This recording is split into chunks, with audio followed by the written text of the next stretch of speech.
We are in this time titled The Middle of Nowhere, speaking to the desert places of our hearts and following God's people as they've been brought in the end of Genesis now into Exodus, as they've been brought out of slavery and out of captivity into what soon will be the land that is promised to them, into soon what will be a place of freedom.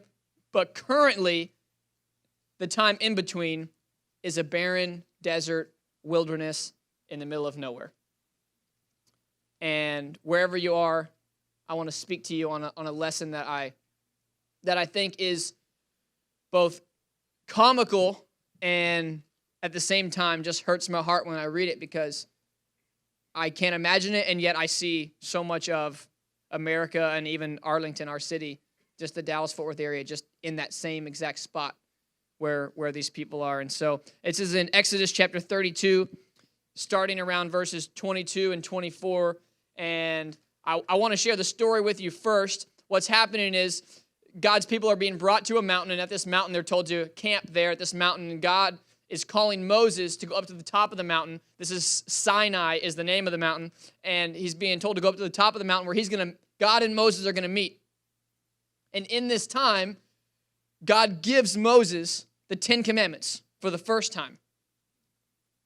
And he gives him the 10 Commandments, but in the time between, I'll put it in air quotes, that it just took too long. You ever been waiting on something and it just took too long?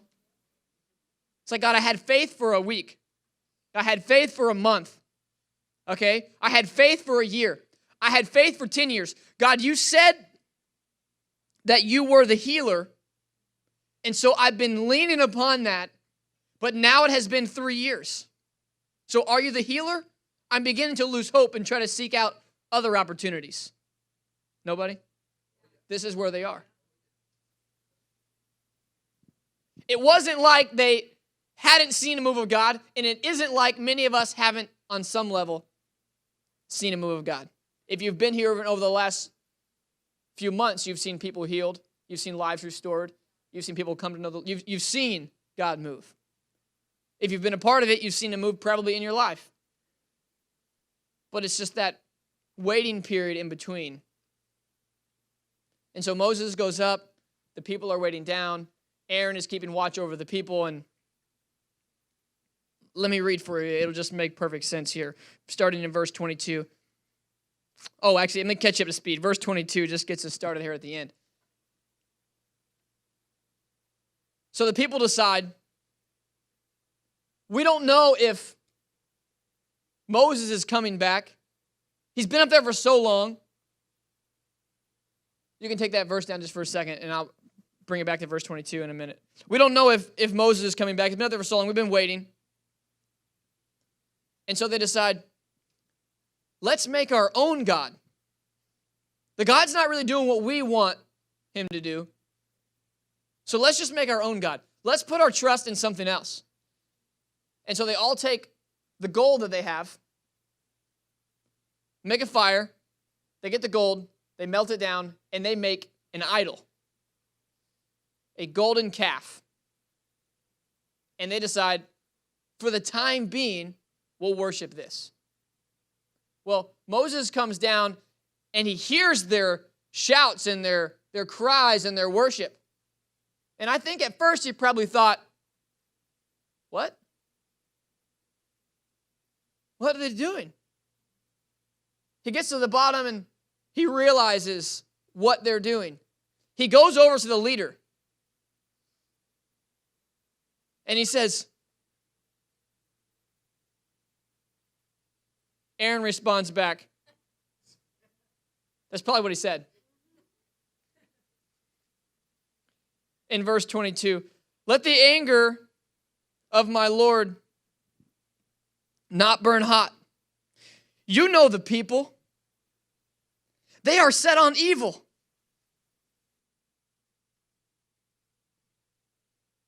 For they said to me, make us gods who shall go before us, in verse 23.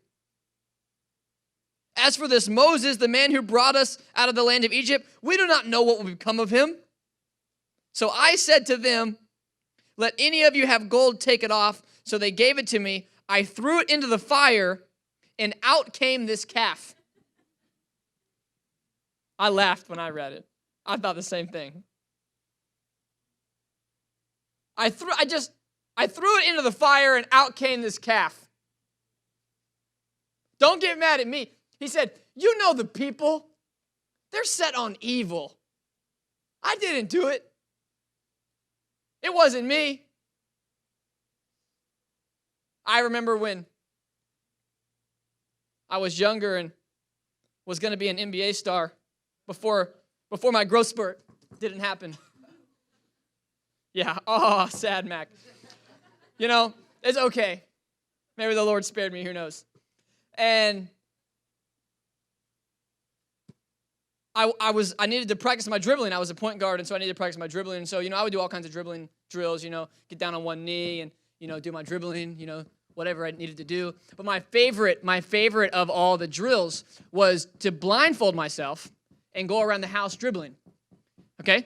I was good at it because I could dribble really well, and so I don't have to look at the ball and dribble. I could just dribble, And I would go around the house and I would dribble, and you had to watch out. Like, you're going to bump into some stuff, right? And that's the defenders. You got to watch out for the defenders that don't move, And so I was dribbling around and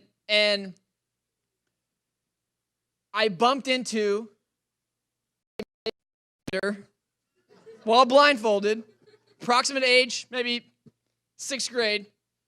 And the defender at the time, see, I haven't been telling this story because my parents are usually here. My parents are out of town today, and they're probably not watching right now. They're probably not watching. And I bumped into the defender, and the defender was a shelf with a clay pot on it that fell off, hit the ground, and shattered. And I shouted the same thing that Aaron shouted back to Moses, which is my title for tonight. I didn't do it. I didn't do it. That's what I don't know what happened, Dad. My mom wasn't home. I don't know what happened, Dad. I was just practicing my dribbling drills, and it just fell. I don't know. Maybe you haven't been in a spot just like that with your dribbling drills. Maybe your spot was your passing skills. Maybe your spot was more like the spot in the garden, Genesis chapter 3. And Eve went and she took the fruit that she wasn't supposed to eat of, and she ate of it, and there was the first sin. And God came, and God said, what's going on here? And what did Adam say? It was the woman that you gave me. Blame. He said, I didn't do it.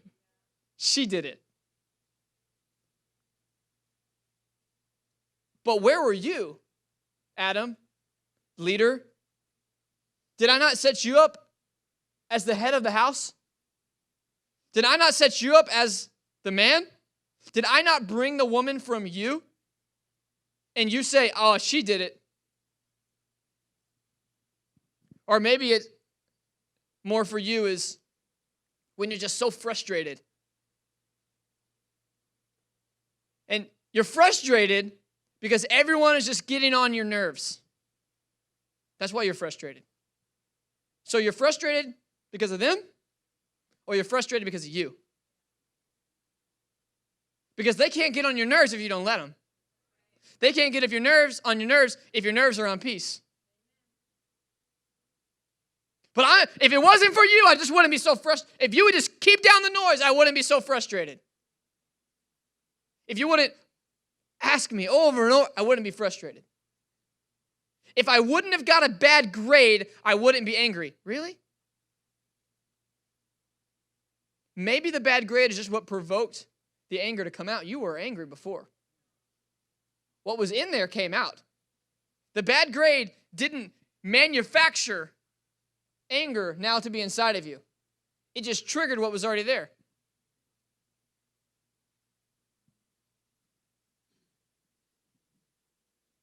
Moses being up on the mountain didn't introduce the people to sin. Aaron said it right. He was blaming them, but he was still right. I mean, he was wrong, but he was right. You know the people, they're set on evil. if they were set on good, then Moses would have came down and they would have been doing good. And so as I declare tonight, I didn't do it. I want to invite us into this thought. For those of you that want to take leadership responsibility over your own life. Some of you don't want to. I think we all should take leadership responsibility over our own life. I think we're all, in whatever way, a leader of something. And so for those that want to take leadership responsibility over your own life, here's what I want to share with you. Don't blame others for what's happening in your life, to your life, or through your life. This is the first thing he did. He comes down the mountain. He comes down. He says, oh, you know the people. I know the people. You're right. They're set on evil. Yes, I know they're set on evil. But you are the leader, and what are you set on? We'll spend so much energy thinking of a defense, thinking of a way around, finding a way to blame someone else for our problems. And here's what I know. This is the thing right here. I know that people have probably wronged you, legitimately. I know people have wronged me. We were sitting in traffic the other day. Somebody wronged me. I should have blessed them. I did bless them with my horn. We're just sitting there. You know, it's one of those things where it's like everyone stopped, no one's going anywhere, so we're just chilling. And traffic doesn't usually get the best of me. Like, I'm just chilling. I'm like, you know what, traffic, nothing you can do about it. Like, you might as well just have a good time. You know, and like, I know it frustrates some people, but really, like, it doesn't bother me too much. And so we're sitting there, and it's like, you know, here we are in traffic. And this car, like, we're all stopped. And this car decides he is going to get over just like right in front of me. I'm like, there's no room for you. What do you do? And he just starts going for it. And so I just think, maybe I just put my horn on a lot. That will let him know, stop going for it. But it didn't. It didn't. And like in that moment, I was like, this guy, what? Oh, the nerve of this guy. And then I realized, let me tell you, the frustrating part was the light was going so fast. And so like only about 2 cars or even 1 car was getting to the light. It was just so fast. And I was thinking, well, there's my light right there. He took my light. He stole my light from me, you know?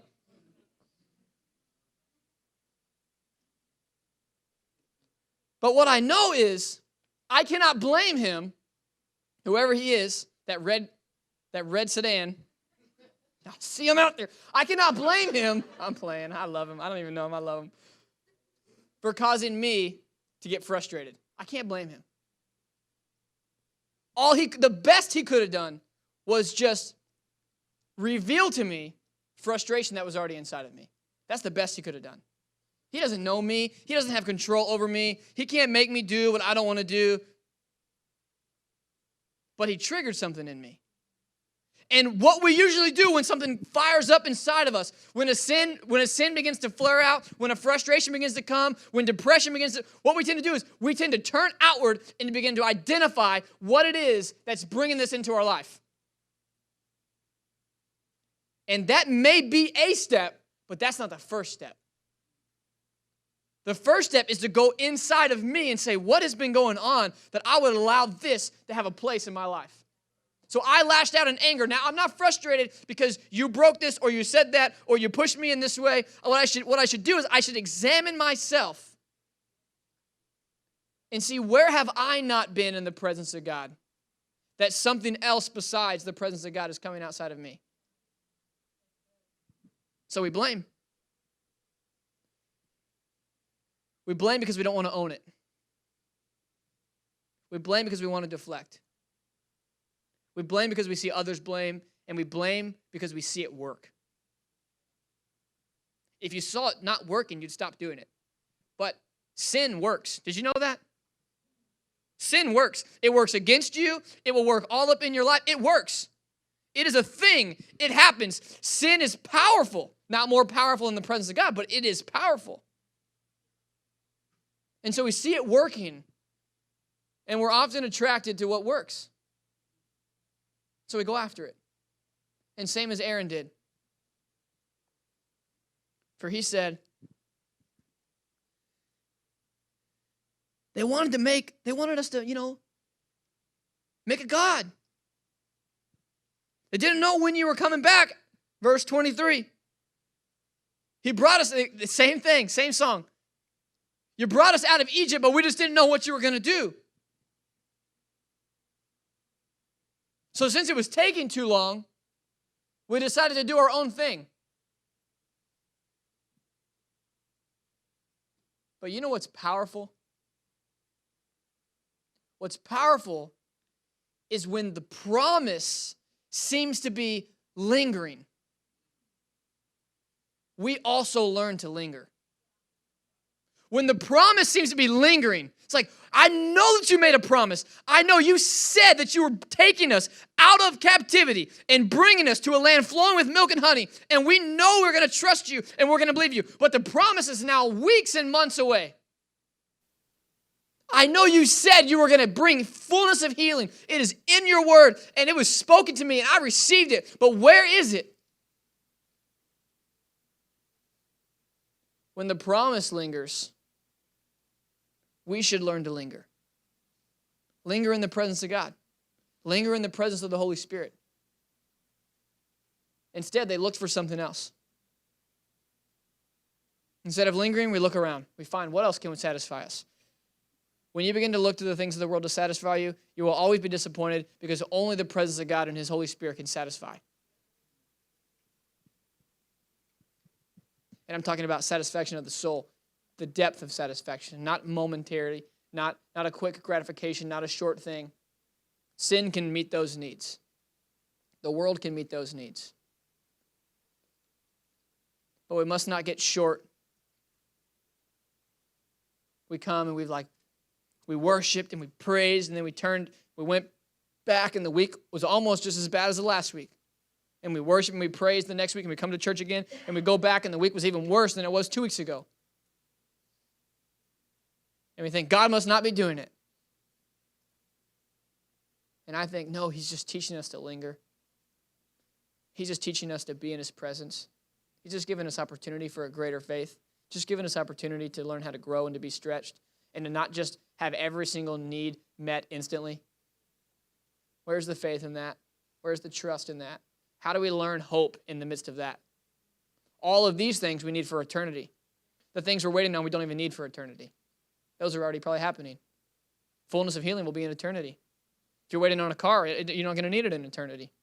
Things of this world aren't going anyways. What we're waiting for will come and pass. It's only what God's doing during that time of lingering that will actually take into the presence of God one day. All the other stuff will burn up and go away. We'll lay it at His feet, and it will burn, as it says in Scripture, it will burn as hay and stubble. It will just be like a pan, burned up in a pan, gone. But what is working out in us, the character and the hope and the trust. Verse 24. So I said to them, let any who have gold take it off. So they gave it to me. I threw it into the fire, and out came this calf. And I say to that, it doesn't just happen. It doesn't just happen like that. Think about the process of how it would really, really need to be. I mean, we want to simplify it because at the end of the day, we're so freaked out by how far sin took us. But think about the process. Here's the process. They had to go and collect all the gold. Okay? Process step number 1. After making the decision and deciding. Then they had to take it. They had to make a fire in the wilderness to melt thus gold. Hot fire. Very hot fire. Extended period of time. We're not talking about an hour or 2 hours. We're talking about a period of time here. Then after they've melted all the gold, they had to, with another object that they also melted, make some kind of cast iron calf mold. Because you can't just take liquid gold and be like, oh, we're just going to make it into a calf. They had to take something to pour it into and let it set. It's like, yeah, we threw it in and just popped out. This is how it feels many times. Because sin has tricked you, and it has brought you from place to place to place to place. And what you want to say is, I just opened my computer, and next thing I knew, there was pornography on it. It's like, no. It's been festering in your heart for decades. I don't know what happened. I was at the party, next thing I knew, I was just smoking and drinking. No. I've been to a party one time. I left as soon as I got there. Nobody had me smoking and drinking.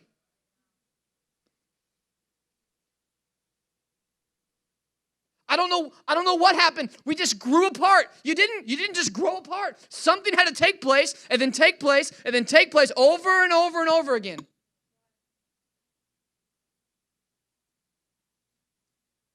You see, the thing is, when it comes to the things of sin, we want to say, I didn't do it. And what I realized is, it's the right phrase. We should be saying, I didn't do it. But we should be saying it to the things of the glory of God, not to the things of sin. When God moves in a mighty way and we see people healed and delivered and set free, we should stand back and say, I didn't do it. When he comes down from the mountain and we're in the presence of God and he moves thick in this place, we should say, I didn't do it. I didn't do it. It's clearly God. And we're taking the same energy, listen to me, we're taking the same energy that we've been pouring into. This is the same level of potential. It's the same amount of time that we've been, accidentally, on purpose, whatever, pouring into sin and bad habits and frustration. Just take it and begin to pour it into the glory of God. And say, I didn't do it. You don't have to even learn a new phrase. You don't have to even learn how to not take credit. We already know how to not take credit. And so begin to not take credit now for the things of God. And watch him move powerfully. Matthew chapter 5, verse 16 says, let your light shine before men, that they may see your good works and give glory to your Father in heaven. That they may see your good works and give glory to your Father in heaven.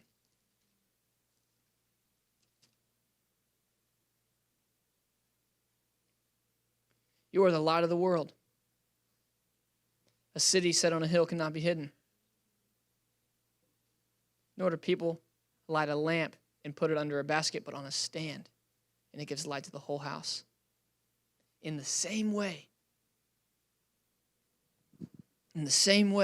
he says,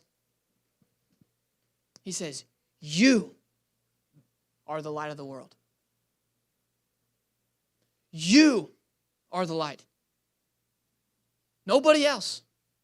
The people of God are the light shining to the world. And we get to say, I didn't do it for the things of the glory of God. Or we can say, I didn't do it because we're blaming all the people around us. It's our choice. But he says it, look, this is the light. And what does the light do? It sits up on a stool to light the whole house. And so it's time that God's people stop complaining or blaming or being frustrated because the world is so dark. And it is. It seems like every weekend and every week there's a shooting somewhere and some great devastation and people heartbroken. And every week we're saying, we don't have words to respond to this. What words are there to respond to victims of this kind? And I say, we don't need necessarily mere words to respond. We need to stand up and be the light of the world. We need to stand up and say, the light moves all darkness. And it's not me. I'm just following forth what God has called me to do. It is him inside of me. It is his glory. It says in the book of John, it says, the Son of Man came that everyone would see the fullness of the glory of God. And then he left and commissioned us. And let us not sit and just wait until he comes back. We are tasked to begin to speak of that glory. We're tasked to begin to show that glory. We're tasked to begin to pour out the glory with the praise and talking about it, sharing about it, living it out. So this week, my hope that just about every day you'd be saying, I didn't do it. It's the Lord. They're going to come in, they're going to say, you did a great job this week working here, and we're just so excited, we're going to give you a raise. And you're going to say, yes, God, I didn't do it. It was the Lord.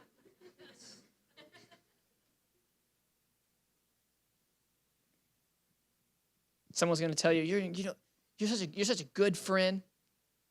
You're such a good boyfriend. You're such a good girlfriend. You're such a good spouse. And you're going to say, it's the glory of the Lord. I didn't do it. Who is good but God alone?